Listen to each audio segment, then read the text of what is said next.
I want to just congratulate you. That was a great election, actually.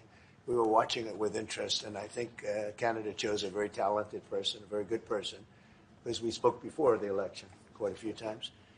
And it's an honor to have you at the White House and the Oval Office. And you see the new and improved Oval Office as it becomes more and more beautiful with love. You know, we handle it with great love and 24-karat gold. That always helps, too. Right? Words? Well, thank you, Mr. President. I'm on the edge of my seat, actually. But thank you for your hospitality and above all, for your leadership. You're a transformational president, focus on the economy with a relentless focus on the American worker, securing your borders, ending the scourge of fentanyl and other opioids, and securing the world. And I've been elected with my colleagues here. With the help of my colleagues here, I'm going to spread the credit to transform Canada with a similar focus on the economy, securing our borders, again on fentanyl, much greater focus on defense and security, securing the Arctic and developing the Arctic. And you know, the history of Canada and the U.S. is we're stronger when we work together, and there's many opportunities to work together. And I look forward to, addressing some of those issues that we have, but also finding those areas of mutual cooperation so we can move forward. What's the top concession you want out of Canada? The top concession you want out of Canada? Concession? Yes. Friendship. But that's not a concession. No, we're going to be friends with Canada. Regardless of anything, we're going to be friends with Canada. Canada is a very special place to me. I know so many people that live in Canada. My parents had relatives that lived in Canada, my mother in particular. And I love Canada. I have a lot of respect for the Canadians. Wayne Gretzky, I mean, how good, the great one. Response to this too. Mr. President, you have said that Canada should become the 51st state. No. Well, I still believe that, but it takes two to tango, right? But no, I do. I mean, I believe it would be a massive tax cut for the Canadian citizens. You get free military, you get tremendous medical cares and other things.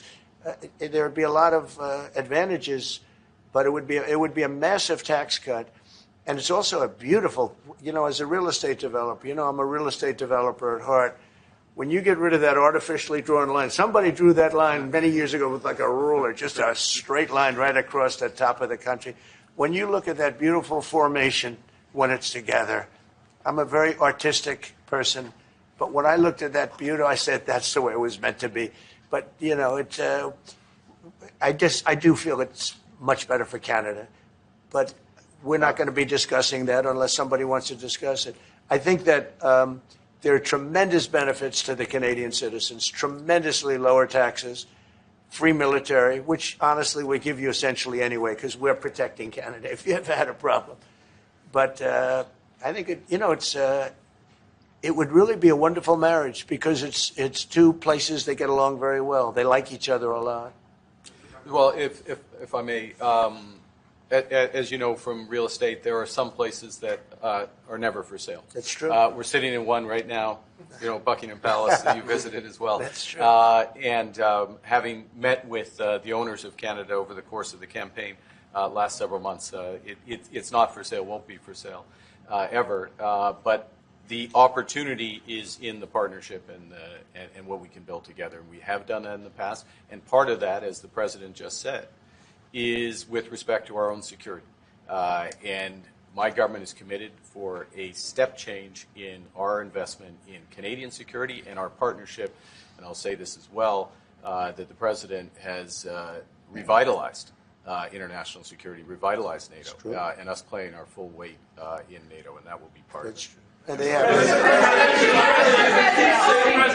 have, I must say, Canada is stepping up the military participation because Mark knew, they were low and now they're stepping it up, and that's a very important thing. But never say never. Never say never. Why Canadians don't want it? Would you respect that? Sure, I would. But this is not necessarily a one-day deal. This is over a period of time they have to make that decision. Yes, go ahead. Yeah, if I may. Respectfully, Canadians' view on this is not going to change on the 51st state.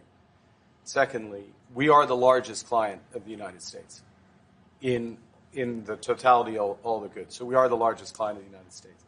We have a tremendous auto sector between the two of us, and the changes that made have been helpful. 50% of a car that comes from Canada is American. That's not like anywhere else in the world. And to your question about is there one thing? No, this is a bigger discussion. There are much bigger forces involved, and this will take some time and some discussions, and that's why we're here, to have those discussions, and that is represented by who's sitting around the table. See, the conflict is, and this is very friendly. We're not. This is not going to be like we had another little blow up with somebody else. That was a much different. This is a very friendly conversation, but we want to make our own cars. We don't really want cars from Canada, and we put tariffs on cars from Canada, and at a certain point, it won't make economic sense for Canada to build those cars. And we don't want steel from Canada because we're making our own steel, and we're having massive steel plants being built right now as we speak. We really don't want Canadian steel, and we don't want Canadian aluminum and various other things because we want to be able to do it ourselves. And we, because of past thinking of people, we have a tremendous deficit with Canada. In other words, they have a surplus with us.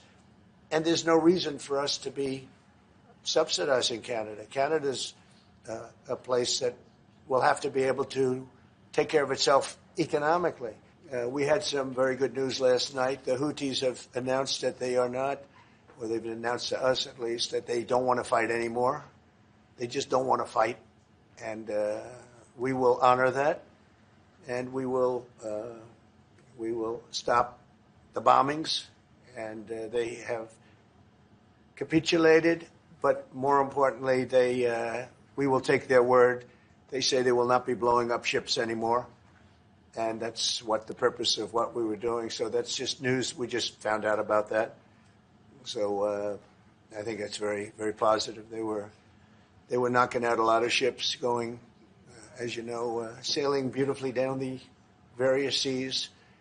It wasn't just the canal. It was a lot of other places. And I will accept their word, and we are going to stop the bombing of the Houthis, effective immediately. What about the deal that you've reached with the Houthis? No, it's not a deal. They've said, please don't bomb us anymore, and we're not going to attack your ships. And where did you hear about that? It doesn't matter where I hear it. The very good source, I could tell you. Very, very good source. Would you say, Marco? I would say pretty good, right, JD? A very good source. No, they don't want to be.